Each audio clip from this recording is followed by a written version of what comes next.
Alright, if you missed the first video, there's another video that shows how to cover the covers with construction paper.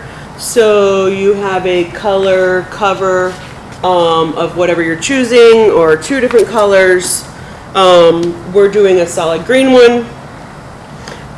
In the previous video, we talked about how to cover the chipboard cover, and it helps identify your sketchbook.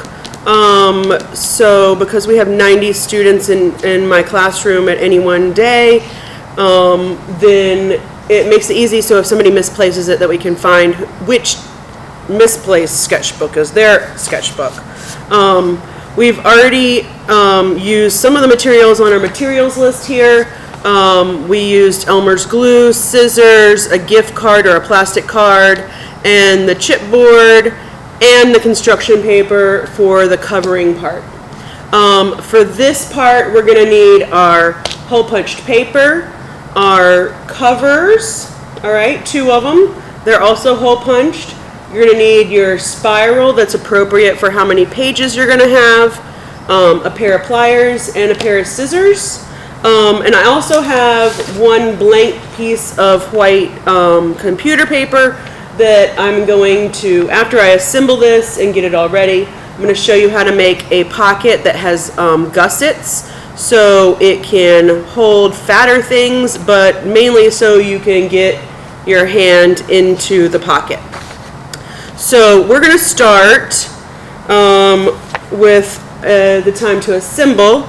We are going to use our paper. I have it all nice and tidy and square, so nothing's hanging over. All the holes are matched up. I am now going to lay it down on one of my covers, making sure that the part that I want out, as what you see when it's closed, is going the same direction and my holes line up. I've already checked that these all line up, so I know they do. I'm going to tap it like this along the line with the holes. That way if I have extra paper here, it's not going to get in the way. Now, once you do this, you're going to have your spiral. It has an open end like this. If you're left-handed, you'll go a different direction, and you'll actually probably put it in from the front because the spiral is going the other direction. As a right-handed person, I will load it in from this side. You can do this flat like this, or you can do it this way if you're having a hard time keeping everything even. You can load it this way, and that open part is going to go through this back loop. If you start to spin it and it's not catching the next hole and it's just spinning in place, then you have the spiral going the wrong way. Okay? I am going to load it this way so you guys can have a better view. Just get that out of the way. Alright, so you want to hold this part tight. You're going to put this one through the first hole, and when you loop it around, you want to make sure that it goes through the other side as well. I'm going to get it about 5 to 8 spirals on about 1.5 inches, and then I can actually take my hand and do, well, it doesn't work as good this way. If I do it this way, then I can hold it here and I can run my hand along like this, and it goes very fast. Make sure you're not skipping the back cover or any pages so that you don't have to start over. You're going to keep going until, oh, my light doesn't like me, until you get to the very end. Apparently this spiral doesn't like to perform on camera. So we keep spiraling until we have one loop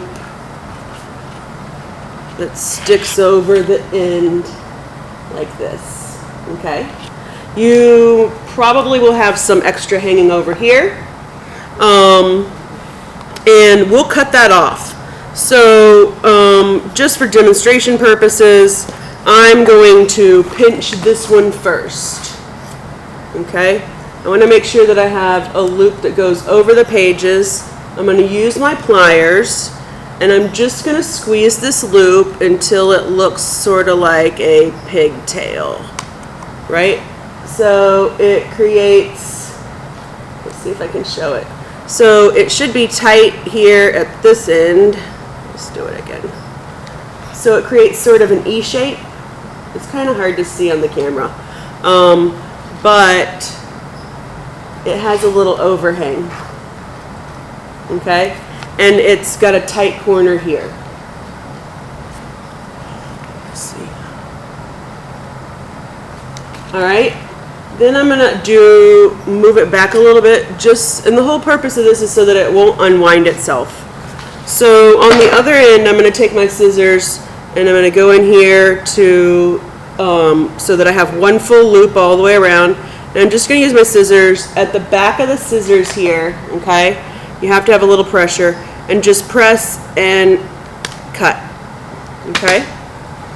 And then you'll just squeeze this loop at the other end with a pair of pliers until you have something like that.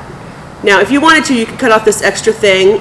It tends to catch on clothes and snags things, so you can come back with your scissors and get it a little closer on either end.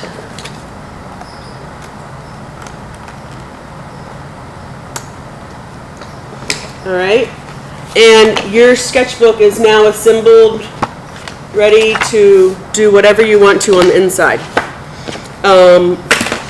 For this part, I'm going to move this to the side. And I'm actually going to go walk to the back of the room and get my motion censored light on again.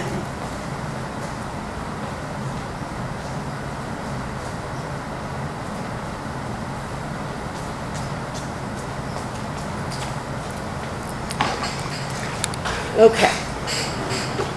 I like to do this where I have it going long ways this way. And we're going to fold up the sides about an inch. You don't have to be perfect with the measurement, but this edge needs to line up with what we're folding it over so that you're not like this or the other direction, okay? So once I know I have one straight, I can hold it and then move across the paper to the other side and crease it.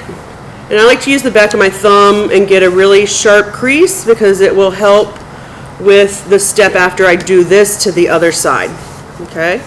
So I'm going to do that again. Again, about an inch. You don't want it this way or this way.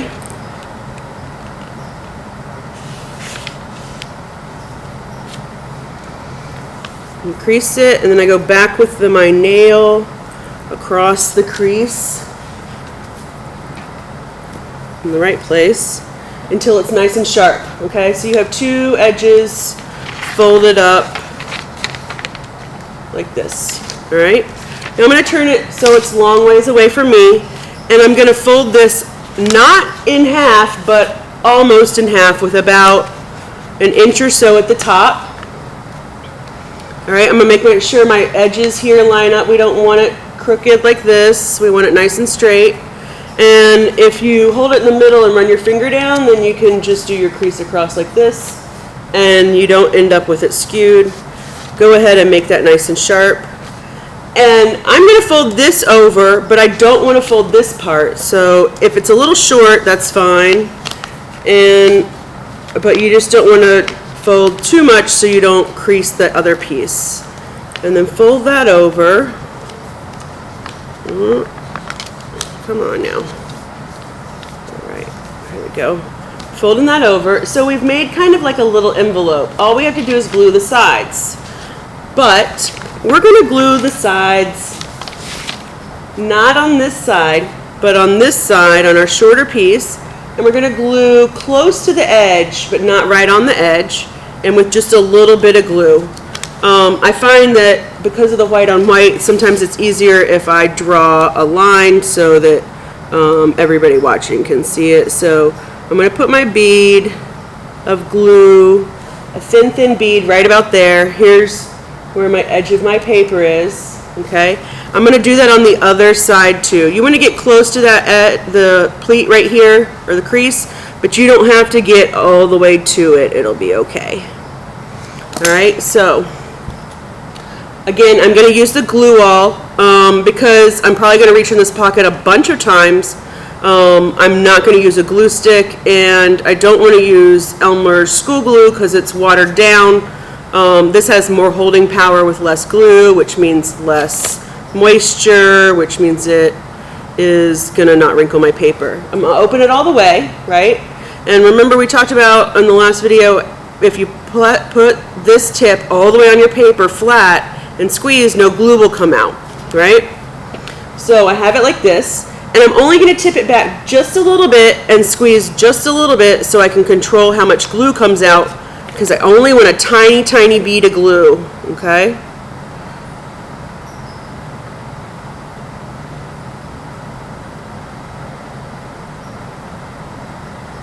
All right, so I'm going to give you a close-up of that. This isn't as close as it could be. So can you see that glue, how thin it is? All right, it's just a tiny bead. I'm going to do this on the same on the other side.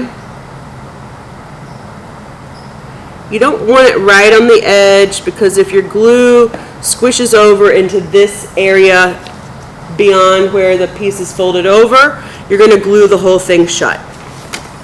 So now I'm going to fold it back this way with this part open, and I'm just going to press and hold. All right, I'm going to make sure that I have it all the way down. And we'll do this for a little bit. Before I open it up and show you what it looks like on the inside, I want to talk about where we're going to glue it. We're going to glue it inside one of these covers. It doesn't matter front or back, but we're not going to glue it. We don't want to glue it this way, because if it stays open when it's shut, then whatever's in here could just fall out. And this way, it'll definitely fall out.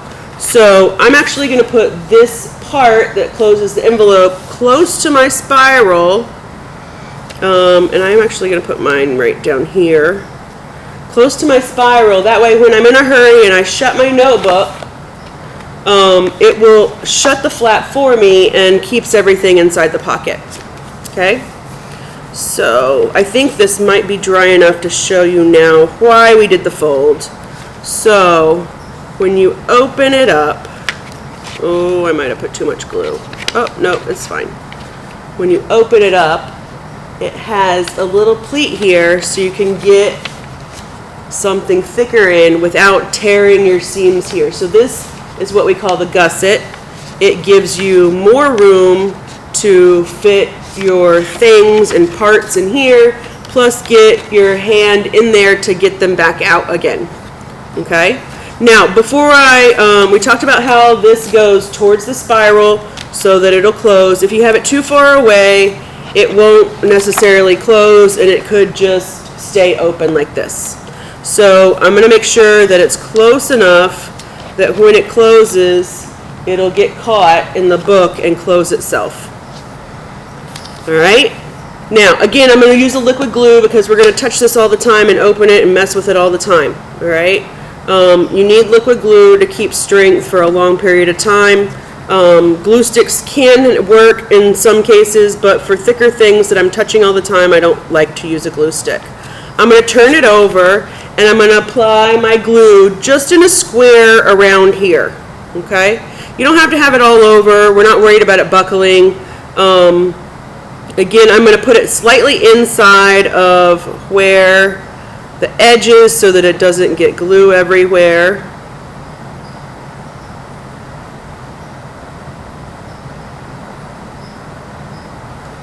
All right, if you wanted to, you can actually close the glue bottle, and this smooth place here you can actually use to get the glue a little thinner and already spread out before you press and hold. So you have more contact area ahead of time. It kind of works like the card, but for small things, gets the glue where you want it and spread out thinner. All right, and Then I'm going to turn it over, make sure my flap's still towards the spiral, and I'm going to set it down where I want it, nice and straight, and press and hold. And that means that when it's all dry and I'm ready, I can put something inside here that I should be able to get out when I want. So because of the gusset, you can open it much wider than you could if we just made a pocket that was flat. Okay? So that's how you make your sketchbook all assembled and ready to go.